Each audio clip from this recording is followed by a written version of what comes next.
Olá, eu sou Ana do Carmo e este é o segundo episódio do videocast Viver Sem Perder Tempo, um novo projeto pensado em parceria com a Huawei, onde, numa série de conversas descontraídas, vamos receber várias figuras mais ou menos públicas, mas todas com um percurso profissional fascinante para refletir sobre o bem mais precioso de sempre, especialmente hoje em dia, que é o tempo.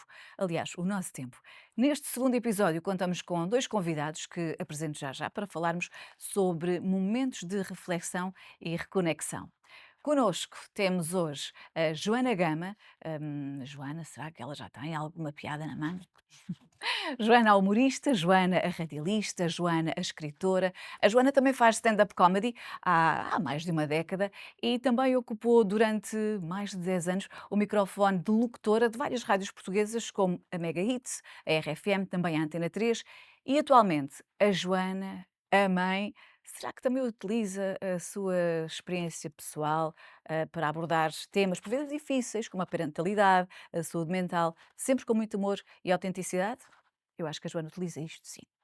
Connosco está também o Dr. Gustavo Jesus, ele é médico psiquiatra, diretor do Departamento de Psiquiatria e Saúde Mental da ULS, Estuário do Tejo, é diretor do Centro Clínico PIN, Partners in Neuroscience, e também professor na Católica Medical School. Tem uma carreira já longa, muito dedicada à promoção do bem-estar emocional e da prevenção de questões relacionadas com a saúde mental, como ansiedade, burnout e gestão emocional.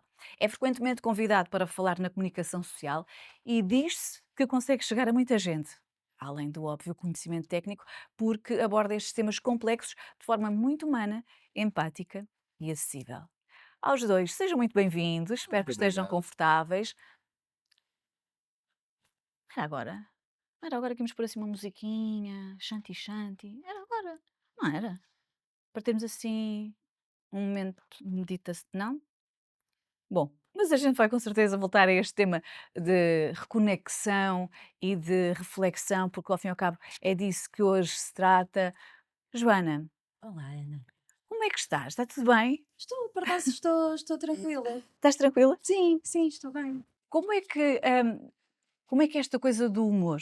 Ou seja, já alguma vez te sentiste a perder o pé, a achar que, ok, as tuas piadas não estavam a ter piada?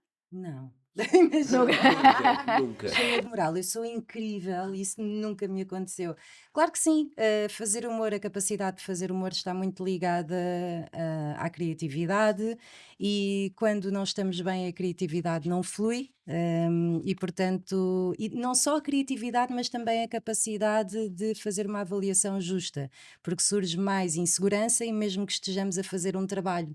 Ok, a nossa cabeça começa a criar uma narrativa que nos desfavorece, que nos retira coragem e fé, e portanto é muito fácil cair na esparrela Uhum. de deixarmos de cuidar de nós e, portanto, deixarmos de ter capacidade criativa. Isso já me aconteceu. Ou seja, essas 2 coisas para ti andam interligadas, o Sim. conseguires ser criativa e teres cuidado contigo, teres o Tem teu que tempo para ter. ti. Eu faço uma gamificação da vida por causa disso, porque acho que consigo ser melhor mãe, melhor namorada, melhor artista, se cuidar de mim. Sou até um bocado, não diria obsessiva, porque não é negativo, mas faço questão de dar uma melhor para estar no meu melhor. Apanhar sol, 15 minutos por dia, também não estou a contar, fazer exercício físico, alimentar-me o melhor possível e isso é mesmo necessário para conseguir alcançar outras coisas. Gustavo, isto de facto é necessário para nós conseguirmos, lá está, alcançarmos outra coisa, termos este tempo de reconexão connosco próprios?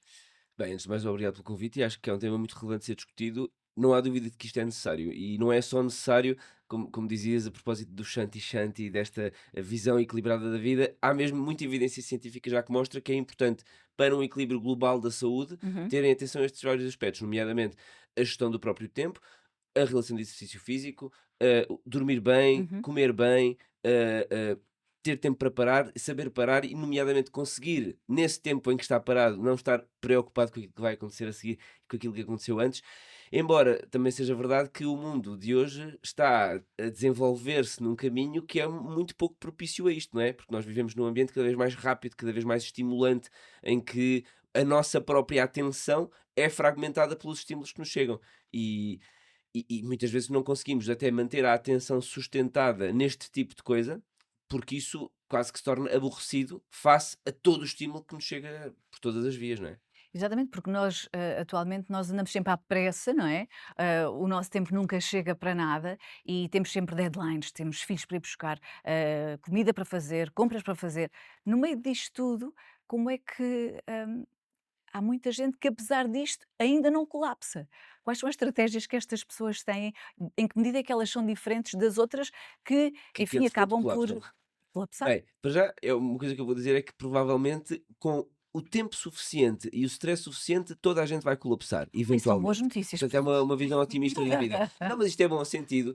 Também, eu acho que existe ainda um bocadinho de estigma à volta de todos os tópicos relacionados com a saúde e com a doença mental, até com o próprio burnout, e quantas Uhum, vezes nós já não ouvimos pessoas a dizer assim, isso é porque tem a cabeça fraca, ou eu também já trabalhei muito e nunca me aconteceu isso, e exato. sempre consegui ultrapassar tudo tão bem, porque é que tu não consegues fazer o mesmo?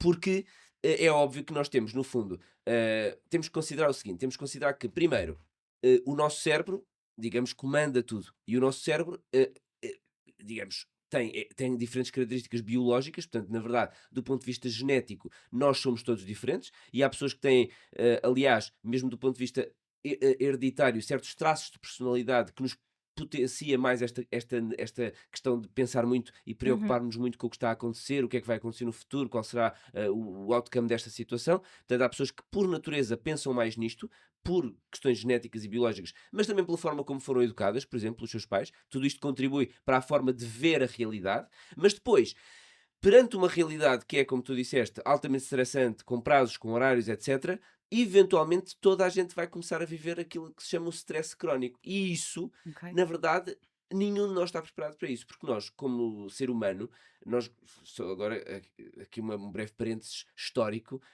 nós estamos aqui no planeta como espécie há cerca de 300 mil anos. E Ok. esses 300 mil anos tiveram, digamos, um ambiente completamente diferente daquele em que nós vivemos hoje em dia, certo? Portanto, nós éramos caçadores-recoletores. Logo, estávamos na savana, tranquilamente, de vez em quando havia um predador, de vez em quando tínhamos que caçar e que apanhar umas maçãs para comer, e depois no tempo livre reproduzíamos e lá iam os genes para a descendência, e assim sucessivamente. Portanto, o que acontecia era que nós, de vez em quando, tínhamos um stress. Vem o predador, temos que nos chafar. Aquela típica resposta de fuga ou luta, fight or Uhum, flight. Uhum. Aí sim, o coração acelerava, a respiração acelerava, conseguíamos de facto lutar ou fugir do predador. Isto quer dizer que nós estamos biologicamente preparados, herdámos essa estratégia de gerar uma resposta física, uma resposta biológica ao stress agudo. Mas isto é o stress agudo. exato. Passados 300 mil anos, nós vivemos numa sociedade em que somos completamente sedentários, não respeitamos os nossos ciclos de sono, acordamos cedíssimo, temos que vestir filhos para ir levá-los à escola, temos que nos pôr no trânsito para lá chegar, depois temos que pôr o dedo no trabalho onde chegamos, temos objetivos para cumprir, voltar a sair, natação, jantar, Exato. dormir. Quer dizer, isto significa que não estamos a viver stress agudo, mas sim stress crónico. E para isso o nosso corpo não está preparado. O stress crónico leva a desregulação de todos estes mecanismos, nomeadamente do sistema nervoso autónomo e do sistema imunitário propriamente dito. Portanto, nós temos uma imunomodulação em que basicamente passamos a estar permanentemente imunoativados. Também é conhecida a hormona do stress, que é o cortisol. Temos níveis de cortisol mais elevados. Portanto, tudo isto vai levar a alterações do nosso corpo e do nosso cérebro, e o nosso cérebro sofre, e aí sim aparece a ansiedade Uhum. patológica, o burnout, a depressão, e por isso é que eu digo que todos nós estamos potencialmente a caminho disso se não fizermos algo em contrário. Mas há uma coisa positiva já agora, e já que estamos aqui num podcast ligado também à tecnologia, eu, por exemplo, sinto que tenho cada vez mais informação e que existem tecnologias que nos ajudam a ter uma monitorização muito prática disso. O relógio, por exemplo, Uhum. diz-nos quando é que devemos acalmar, fazer uma respiração, quanto é que do nosso sistema cardiovascular está envolvido em determinado exercício. Eu tenho uma aplicação que me diz se eu estou estressada ou se não, não que eu não saiba, mas depois, mas depois consigo ver Ajuda a fazer o padrões. reconhecimento. Ajuda a termos noção de nós próprios e mesmo que estejamos a caminhar para aí, acho que ao mesmo tempo também existe aqui uma oportunidade de autoconhecimento que nos poderá ajudar. E tu consegues, fazer aí com que a tecnologia reverta a teu favor? Consegues utilizar esse Sim, sim, consigo. Por exemplo, um lembrete interessante que uhum. é muito pouco natural é o lembrete de beber água. Pois é. Acho que quanto mais desidratada estou, menos me lembro ou menos tenho vontade de De beber beber. água, porque o corpo arranja lá as maneiras de derreter líquidos e depois não caibo nas calças. Mas isso ajuda-me. É como se pudesse criar a minha própria mãe, mesmo com quase 40 anos, a dizer-me: bebe água, E tu vai correr. tu cumpres o que a tecnologia te diz que estás a precisar naquele momento? Não, de Então, todo, porque lá está, parece a minha mãe, mas as poucas vezes em que eu cumpro já é uma melhoria, portanto eu vejo isso como algo positivo, sim. esta tecnologia de que a Joana está a falar, nós podemos confiar mesmo nisto? Quando o relógio diz que, nós estamos a dormir mal, é mesmo verdade isso? Sim, estes relógios são muito importantes já agora, estes relógios, esta tecnologia, porque eu também não quero que pareça que eu estou a diabolizar a tecnologia. Eu acho que é importante reconhecer que não é o problema, não é a tecnologia, é a forma como ela é utilizada. Uhum. Acho que é importante fazer aqui um ponto que é as gerações e as idades em que isto acontece têm outcomes diferentes, portanto, eu acho que, de facto, miúdos muito pequenos serem expostos à tecnologia, de facto, muito precocemente, nomeadamente a smartphones, a redes sociais, não é positivo. A partir dos 16 anos, sim, os efeitos benéficos começam a ser muito notórios e, portanto, a partir daí podem ser muito úteis.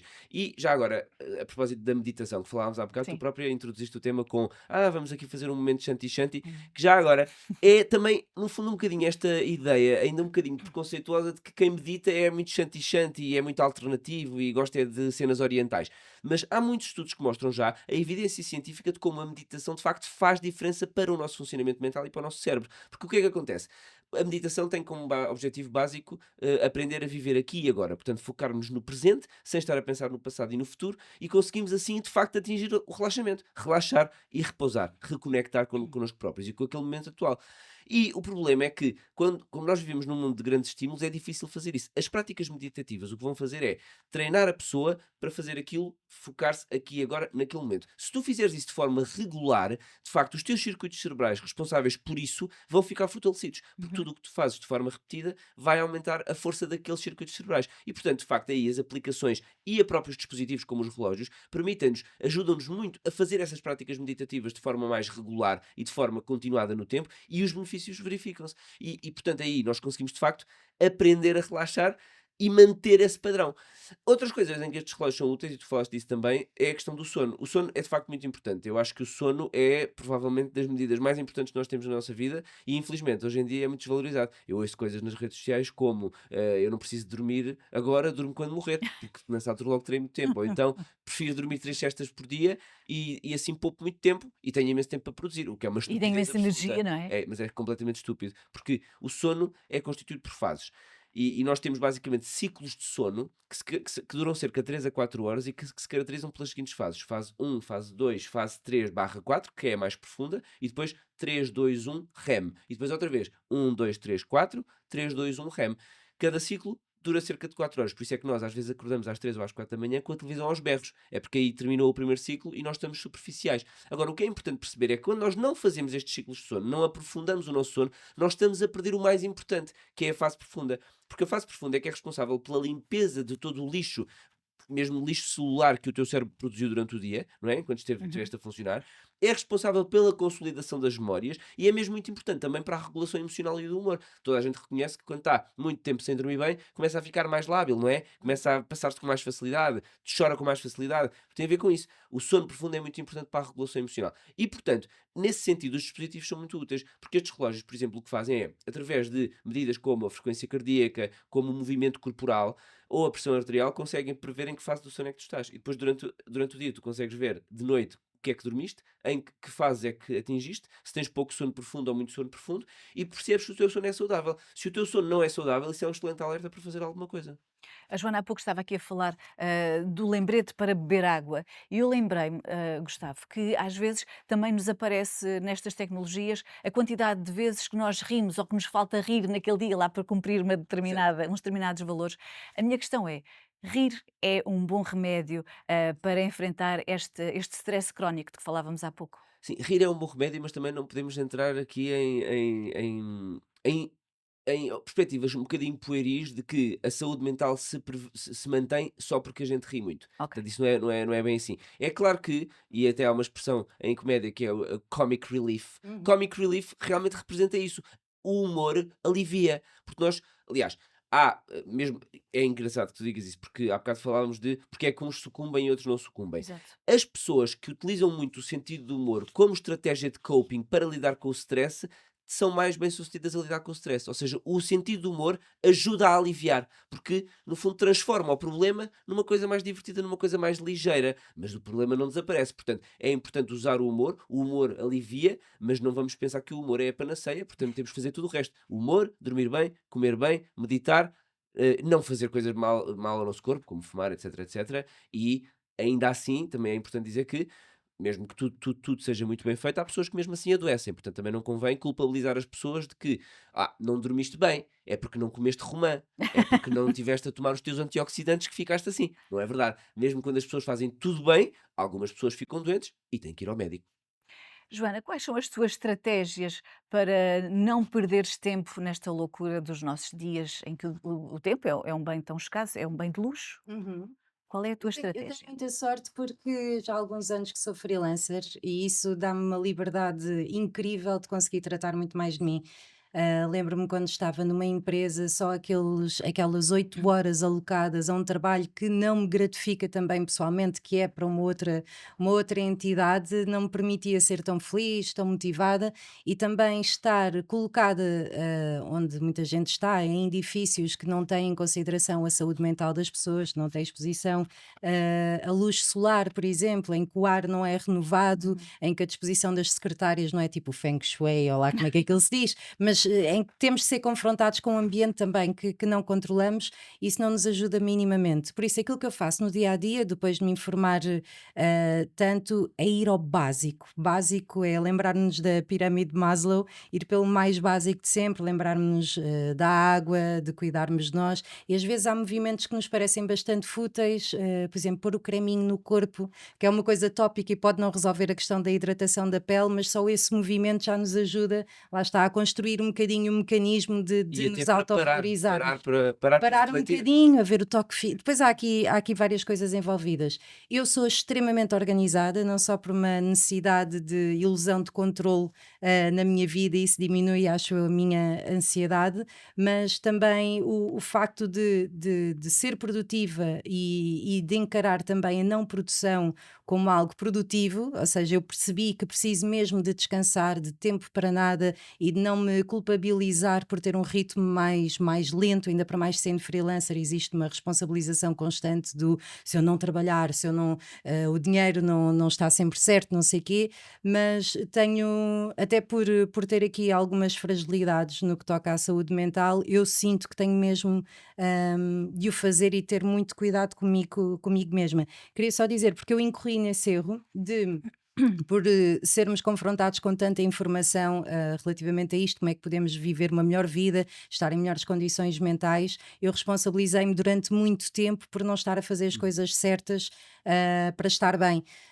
E aquilo que fiz foi: eu não preciso de um médico, não preciso de um psiquiatra, não preciso de fazer terapia, porque existe aqui um manancial de coisas que nunca vamos conseguir cumprir de forma perfeita, ainda para mais agora com o biohacking e não sei o quê, e portanto eu cheguei à conclusão que precisava de orientação, que precisava de ajuda, porque temos de perceber que há muito mais além daquilo que nos chega e que um especialista, seja um psicólogo, que poderá reencaminhar depois para um psiquiatra, tem uma visão técnica e muito mais abrangente do que, por exemplo, essas tecnologias ou tudo aquilo que nós possamos fazer. No meu caso, eu estava a fazer tudo mais ou menos bem, mas precisei mesmo de terapia ao longo dos anos, e inclusive sou seguida por um psiquiatra e felizmente a minha vida está cada vez melhor e já houve alturas muito más, por isso queria deixar essa mensagem de fé e de dizer que a coragem é também confrontar-nos com o facto de nossa vida não ser a vida neste momento que nos faz bem e de fazermos as mudanças necessárias. Gostava, Joana tocou aqui num ponto que a mim parece muito pertinente e se calhar às tantas quem nos está a ouvir vai, e vai ver naturalmente, vai identificar-se com isto, que é aquela culpabilização quando não estamos a fazer nada. Isto faz sentido ou não faz sentido? Não, claro que isso não faz sentido. Aliás, não fazer nada faz parte do dia a dia, é suposto. E já agora, que há bocado falámos de crianças, porque muitas das pessoas que nos estão a ouvir também são pais, e também tem um bocado, hoje em dia, há um bocado esta tendência de ocupar o menino 24 horas por dia, com 10 atividades extracurriculares, e a criança nunca tem a oportunidade de parar para pensar no que é que não Sim, está de se bem e do que é que está aborrecer. mal, De nem brincar? de se aborrecer. E isto, no fundo, está a condicionar geracionalmente as pessoas para esta sensação de que estar parado é negativo, estar parado é não produzir, logo é mau.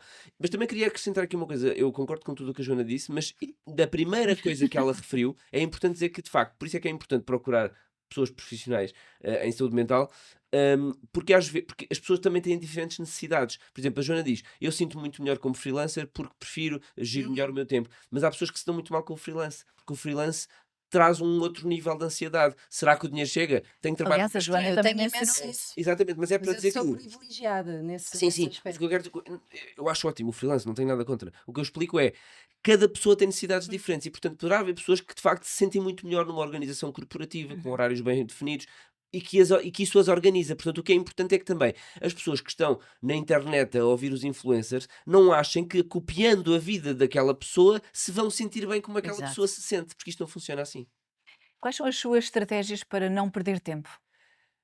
Bem, hum, eu tenho uma forma particular de viver porque eu faço mesmo muita coisa e a mim ajuda-me ter muitas coisas para fazer, porque muitas coisas ocupam-me um horário de forma a que eu tenha permanentes pequenos prazos que me ajudem que no fundo são, no fundo, o cumprimento de pequenas tarefas. Mas isto é a minha experiência pessoal e por isso o que eu quero também voltar a chamar a atenção é que isto não interessa nada. Ou seja, o que eu faço para gerir o meu tempo é completamente irrelevante para as pessoas, porque cada pessoa tem a sua melhor forma de gerir o seu tempo. E há pessoas que precisam, por exemplo, de meter tudo do calendário, há pessoas que gostam de fazer as coisas com muita antecedência e ter as coisas pré-preparadas uma semana antes, há pessoas para quem isso é absurdo e que só conseguem focar-se no dia anterior ou 2 dias anteriores. Portanto, não vale a pena, acho eu, focarmos muito em estratégias individuais porque elas são válidas para mim, mas podem não ser válidas para outra pessoa. O Gustavo tentou doar de quem não gosta de estar parado a fazer nada, Eu só a adoro fazer estar coisas parado, a adoro estar sério. parado sem fazer nada. O problema é que eu tenho 3 filhos pequenos e, portanto, Devia ter ficado parado. isso impossibilita a pessoa de estar parada.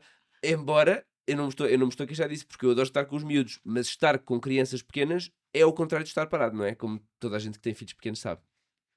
Bom, se calhar agora, estava aqui a olhar para as horas, não vamos meditar, vamos fazer uma roleta russa de perguntas, parece-vos bem? Uhum. Se não acabar mal, roleta O que russa, é que já acontece foi a a seguir última, depois? última bala. Não, esta não tem balas. Ok, Estamos, ok. estamos tranquilos aqui. É um ambiente seguro.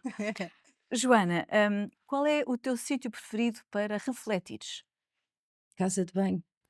Durante o duche, calma, só para não deixar Não, aquela imagem era isto que eu ia perguntar, era isto que eu ia perguntar, porque, enfim, Não, pode porque ser, passar muito tempo sentada diz que faz mal, na não é? casa de banho acho que é péssimo, mas e é péssimo sinal depois também para a hidratação. Eu estou obcecada com isto da hidratação. Mas é casa de banho durante o duche ou antes de adormecer, que eu sei que é uma coisa que nem sempre é positiva, mas tento não adormecer com iPad e coisas e tal, e então refletindo aquilo que fiz nesse dia ou que quero fazer amanhã ajuda-me bastante. Gustavo, melhor prática de autocuidado? Bem, eu já falei um bocado disso hoje. Há várias práticas de autocuidado importantes. Vamos destacar Eu uma. sei, eu A sei que sua tenho que destacar preferida? uma, mas a minha preferida é dormir. É engraçado, não é? Pode parecer demasiado básico, mas as pessoas dormem tão mal e desrespeitam tanto os seus ciclos de vigília e sono que me parece que temos mesmo que voltar ao básico e explicar às pessoas que elas têm que dormir 7 ou 8 horas por dia e preferencialmente, se puderem, se não trabalharem por turnos, de noite. Uhum, Porque é importante dormir de noite e estar acordado de dia, porque nós não somos corujas. Portanto, o uhum. nosso ritmo circadiano implica levar com o sol na cara e nos olhos para que isso dê sinais ao nosso cérebro para funcionar melhor. E depois, portanto, eu punha dormir como o primeiro autocuidado, até porque isso influencia tudo o resto, nomeadamente dormir bem regula o apetite. Portanto, nós se dormirmos bem, comemos melhor. Dormir bem regula as emoções. Se nós dormirmos bem, regulamos melhor as emoções. Por isso é que eu ponho o sono como a primeira prioridade. Portanto, resumindo, dormir é fundamental. Dormir é muito, muito, Ouviram muito importante. crianças, as E nossas. adultos. Sim, para nos deixarem dormir. Joana, a melhor desculpa que já utilizaste para faltar a um compromisso? Sabes que há uma coisa que eu tenho aprendido com a idade, é dizer não quero. Simplesmente? Sem Não, desculpas. não, e porquê? Porque a outra pessoa às vezes também não quer. E então é uma libertação mútua, é dizer, apetece, epá, não. E isso é fenomenal, não costumo dar desculpas, a É. sério, mas os filhos dão Mas eu jeito acho que às isso é uma vezes. coisa que se Os aprende filhos dão jeito. com a Sim, maturidade e com a idade, não é? A pessoa autoriza-se a dizer só que não vai. sim, é só, pá, não me apetece. E muitas vezes é para fazer uma cestita. E está bem, pode fazer Está uma ótimo. cesta. Bem, podia dar aqui um bocadinho de uma aula sobre o sono e não quero fazer isso, mas depende, porque as cestas podem ser boas se não interferirem com o sono noturno. Porque se eu Uhum. dormir uma cesta às 6 da tarde, eu não vou, a química cerebral altera-se e quando eu chegar às 10 da noite eu não vou ter sono para dormir, e isso é mau. Portanto, depende de como a cesta for feita. Gustavo, só então para terminarmos, a melhor desculpa para faltar a um compromisso. Bem, eu estou um bocado na linha da Joana. Eu acho que, para já, eu acho que não é muito bom arranjar desculpas, porque isso também, precisamente, alimenta aquele ciclo da culpabilidade, que é eu devia estar a ir. E, portanto, eu devia estar a ir, para não ir eu tenho que arranjar uma desculpa. Mas às vezes não é preciso arranjar uma desculpa, porque não ir é aceitável. Portanto, eu acho que é mais importante nós consciencializarmos de que o nosso tempo não dá para tudo e nós às vezes precisamos de parar, e nomeadamente de dormir, e portanto podemos dizer: olha, hoje não vai dar porque na organização que eu fiz do meu dia, ou na organização que eu fiz da Uhum, minha semana, não vai ser possível. uhum. Eu acho que isso é preferível do que arranjar desculpas. Muito obrigada aos dois por terem vindo até aqui Obrigada. falar Obrigado, nós. connosco um bocadinho sobre estes temas tão importantes no nosso dia a dia e que nós acabamos por às vezes relegar um bocadinho para segundo plano, nomeadamente a questão do sono, do autocuidado, da reconexão, da reflexão. Portanto, muito obrigada por terem vindo até cá. Obrigado. Obrigada. Muito obrigada a si por ter assistido a este conteúdo. Espero que goste, espero que aconselhe também os seus amigos a ver, a partilhar e a fazer lá like.